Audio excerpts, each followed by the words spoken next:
All right, welcome to the Hank Haney Podcast. I am recording here on nofilter.net.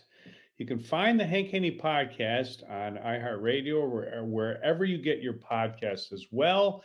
You can see a video version either at nofilter.net, which is a phenomenal place to view podcasts, or you can also find my YouTube channel, Hank Haney on YouTube, Hank Haney Podcast. So this is the Masters edition. It is Masters week. This is the big week. This is the week that the golf season kind of gets kicked off every year. It just kind of feels like this is the beginning of the season, especially if you live up in the north or northeast, like I currently am in Chicago area. This is the big one. It's the Masters. It's the number one major there is. Make no mistake about it. There's four majors: U.S. Open, Open Championship, the Masters, and the PGA. The number one major by far, not even close. The Masters. It's the one that everybody wants to win, and they players would love to win any major, but if they could win the one major, it would definitely be the Masters. So I think in light of that this is my master's podcast, I have to share with you something. So for those of you that are watching this on video, I'm going to show you a little something here. This is a picture that I had framed. That's the Masters Clubhouse, and that is the menu right there. Can you believe that? That is the menu of when Mark O'Meara hosted, and he won in 1998, and he hosted the Masters dinner in 1999. He signed this for me, this little the invitation, and gave it to me. Masters dinner.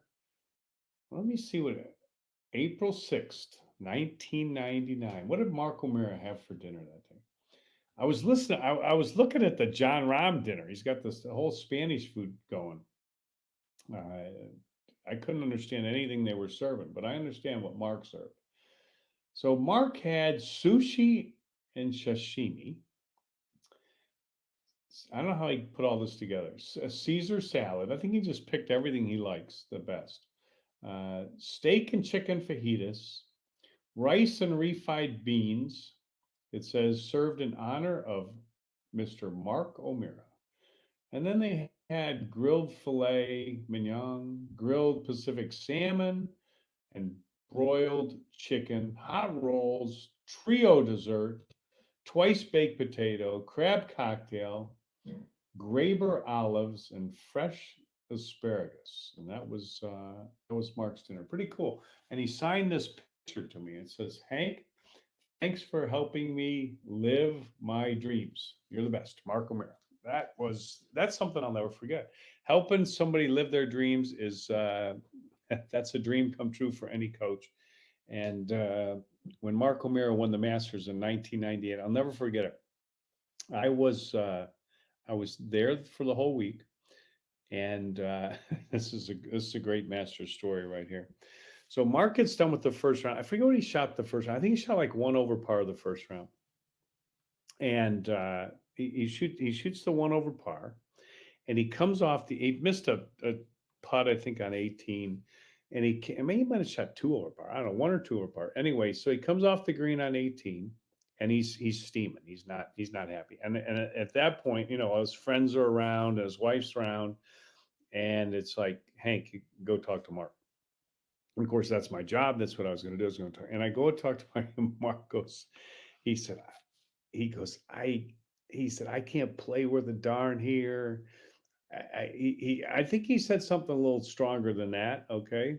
Uh, this course gets me, I can't stand this place. Maybe it was, I can't stand this fucking place, something like that. Uh, and I'm like, Mark, bud, I said, hey, it was a tough day out there. You shot one over par. You're okay. Let's just. Okay, he goes, okay. What do you mean I'm okay? He says, I couldn't even make a fucking putt from 2 feet, and I like it was. Of course, he was exaggerating, like he was prone to do a lot. I said, well, let me take a look at your stroke. Let's see what you're doing, and let's figure it out, and we'll go get it tomorrow. And we went over the putting green, and I watched him make a couple strokes, and told him a little something. You know what? I can't remember what it was I told him. I think it was about keeping his eyes more square. His eyes were lined up too much to the right, so I kept his head more straight. And sure enough, he played his way in position. And then on Sunday, I'll never forget. On Sunday, he had a chance. He's still pretty far back, but at least he was in the vicinity. And his wife came up to me and she said, "Hank," she said, don't tell him anything before he tees off."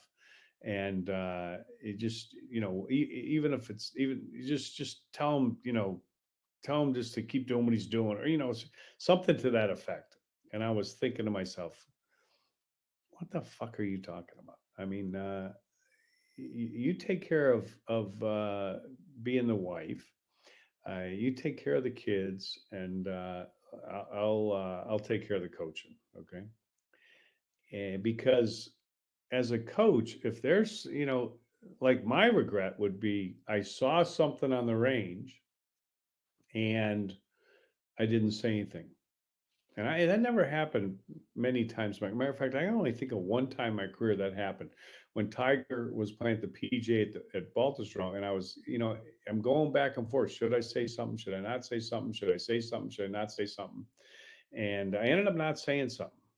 And the reason I didn't say something is because I knew the correction I would give him would maybe eliminate the right ball, but it would maybe put the left ball in play. And the first hole at Baltusrol, had out of bounds left, and I'm like, oh man, I tell him that, and he flashes it out of bounds in the first hole, and the tournament will be over. Anyway, that was my only regret not saying something. So I never did that with Mark. I would always tell him if things were, and he was expecting me to tell him of something. But anyway, he was swinging good. He was hitting the ball good, and that just happened. The last day happened to be his day.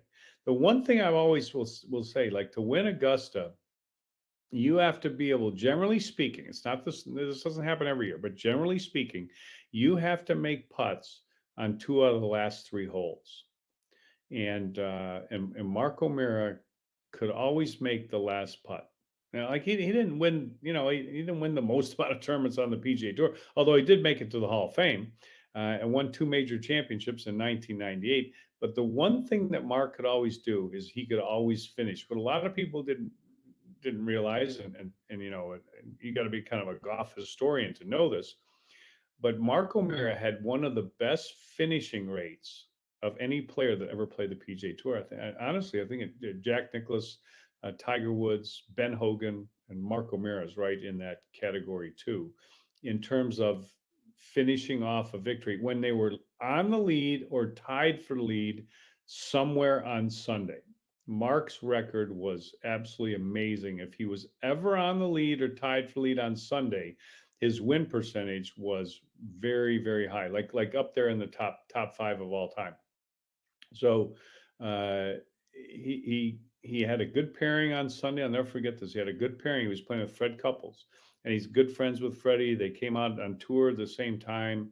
Went to tour school together, and they'd been friends for a long time. So, and Fred's the kind of guy that when you got to play with Fred, it was going to be a relaxed round. There was going to be a lot of talking, and for a player like Mark O'Meara, who's one of the nicest guys you'll ever want to meet, that's something that is an advantage. You're going playing with a guy out there that's an absolute dick, and there's nobody's talking at all. It just puts more tension in the whole round. Anyway, it was a great pairing with Fred Couples, and Mark ended up making some good putts. Made a big putt. I remember on number four, the par three, made a bomb there. And anyway, he just got the feeling maybe this could be his day. I'll never forget though. I had to leave the tournament.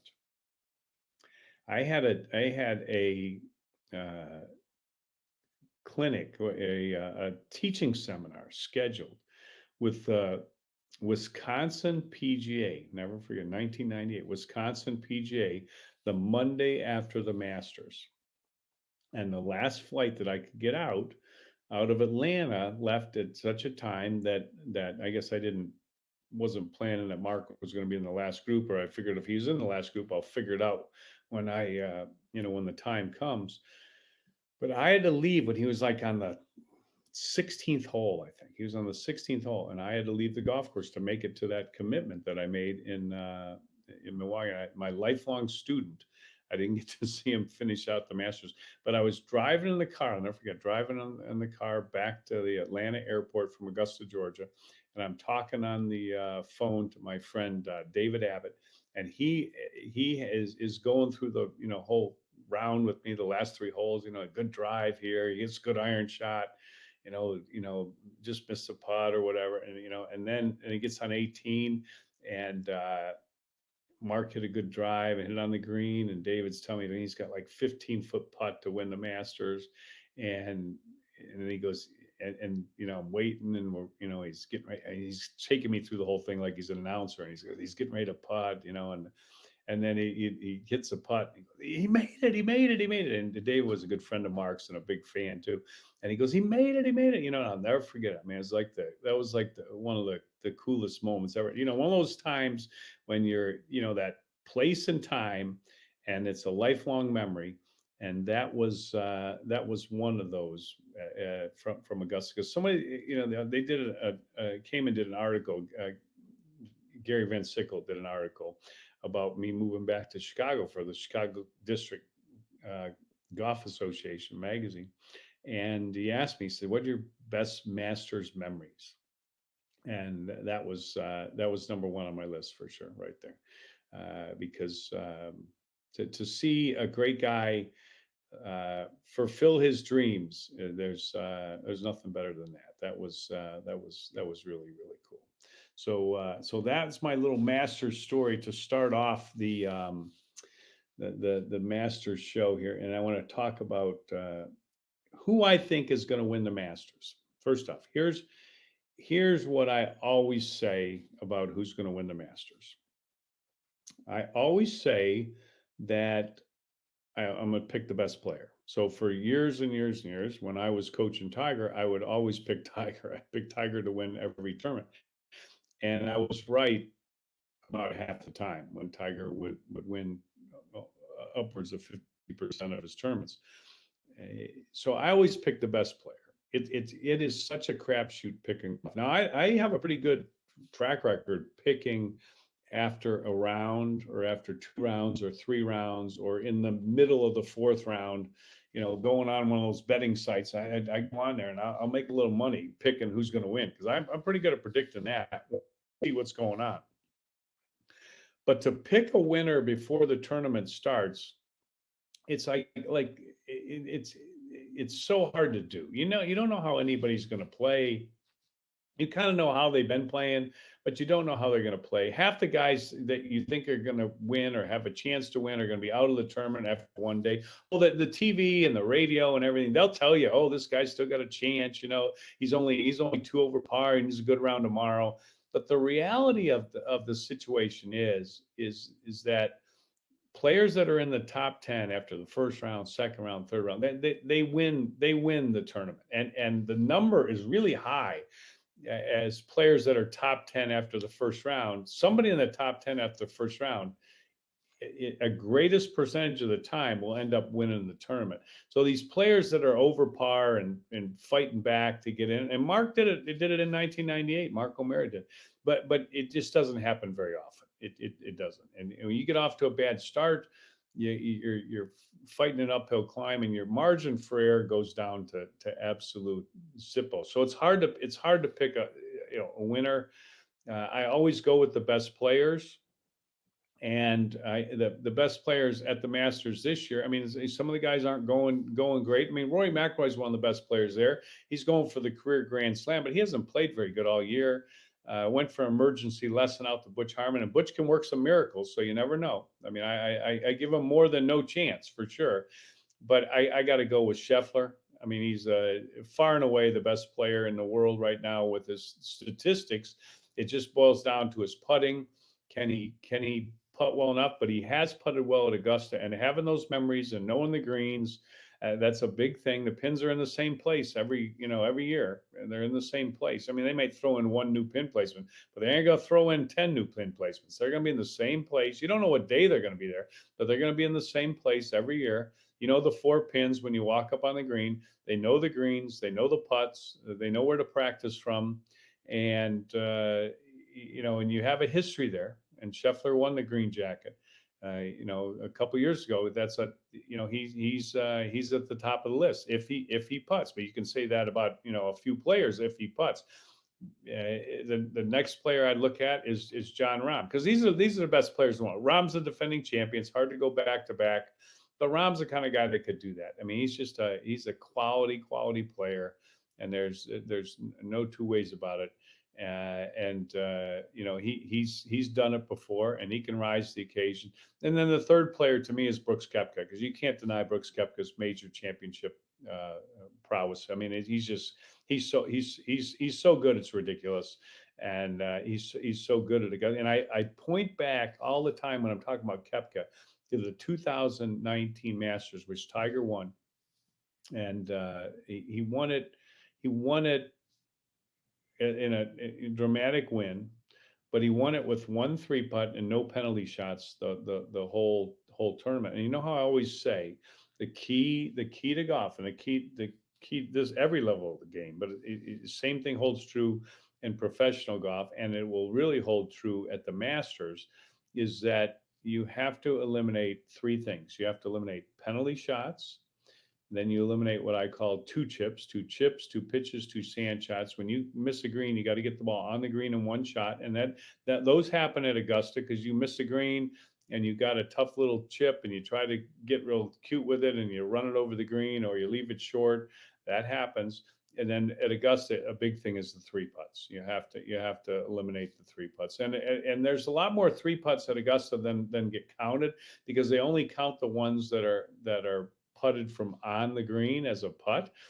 But every player in the field that putts from 6 inches or a foot off the green and 3 putts counts it as a 3 putt. So, and I do too. So you have to eliminate 3 putts, penalty shots, and 2 chips. So when Tiger won in 2019, he had 1 3-putt, no penalty shots. If Tiger would have had 1 3-putt in the 6 years I taught him, he would have won 6 Masters championships.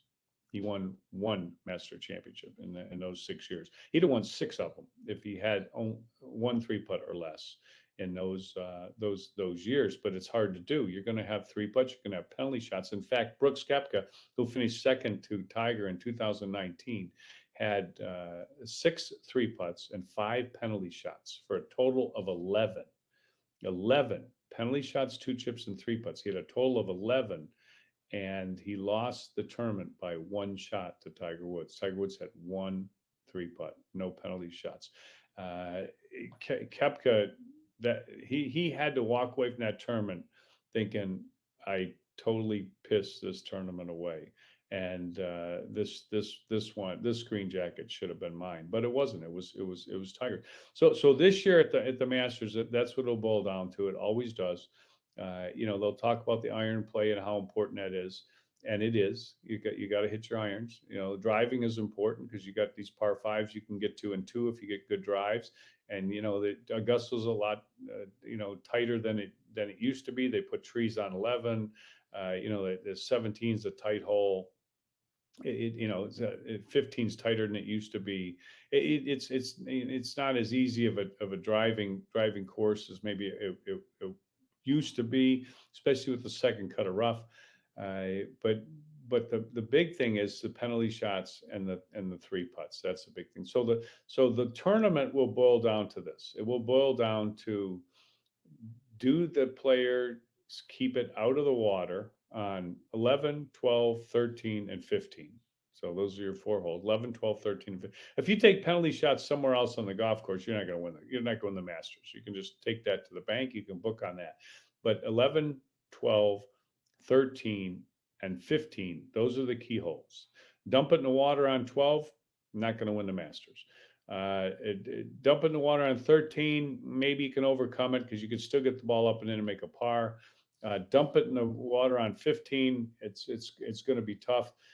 More than a total of two penalty shot, two chips, or three putts, and it's very difficult to win at Augusta. Very difficult to win any major championship or any PGA Tour event when you have a high number of penalty shots, two chips, and 3%. For a pro, a high number is like one around. That's a high number. So when you see players that go out there and they three putt a couple times the first day, and maybe they hit it in the water on the second day, and you think, oh, he's right there, he's got a chance. At the end of the week, that's going to come back to bite him. Those penalty shots, two chips, and three putts. You can have a two chip, what I would call a two chip on number three, the par four, because they'll drive it down close to the green. They'll try to hit a wedge up there. It'll a short wedge, because they'll be 30, 40 yards from the green, and it'll hit on the front and it'll roll all the way back down the hill. That's a two chip. So those are the things you look for, and those will determine the winners. But all things being equal, I look at Rahm, I look at Koepka, and I look at Scotty Scheffler. But because there's only three players there, anything can happen, and a lot of players are seemingly not playing and not at the top of their game, like Cameron, Smith. I don't know how DeChambeau's playing. Dustin Johnson hasn't played that good this year. He's a guy that plays Augusta really good. Bubba's getting a little up there in age. Mickelson's probably too old to win at Augusta, but I wouldn't, I don't put anything by Phil. But, you don't have a lot of players playing great. Rory just has not played great this year. He's somebody that historically is a pretty good favorite at Augusta. But not a lot of guys are running a heater going into this thing. So you're probably looking at one of those first three guys I mentioned, Rahm, Scheffler, and Koepka, or maybe this is the year. Maybe this is the year. And I kind of got this little feeling. This could be the year that you see like the surprise winner. Mark O'Meara was a surprise winner. Larry Mize was a surprise winner. Charles Schwartzel was a surprise winner. Mike Weir was a surprise winner. It happens, and it hadn't happened in quite a while. So this could be the year, because it's going to happen. I mean, that's not, that it's going to happen again. History keeps repeating itself, and every once in a while you see somebody win at Augusta that you weren't expecting to. And this could be this is setting up for the perfect year for that to happen. If it's not one of the big guys, it'll be it might be somebody that we least expect them to win. It's got a first time major winner, something like that. All right, hope everybody enjoyed the podcast. Make sure you check out all the great programming on nofilter.net. Hit the follow button on the iHeartRadio app if you are getting your podcast there, or you can find my podcast anywhere that you get your podcast. And check out my YouTube channel, the Hank Haney Podcast on the YouTube, so you can check it out, the video version of it. And I hope everybody has a great week watching the Masters. It is the #1 greatest tournament in the world, and all the best players, well, not all the best players, they left out a few LIV players, but most all of the best players are playing, and golf is in need of that for sure. So this is going to be a great week of golf, and the weather looks good, so can't wait for the Masters. Hope everybody has a great week and enjoy the Masters. All the best.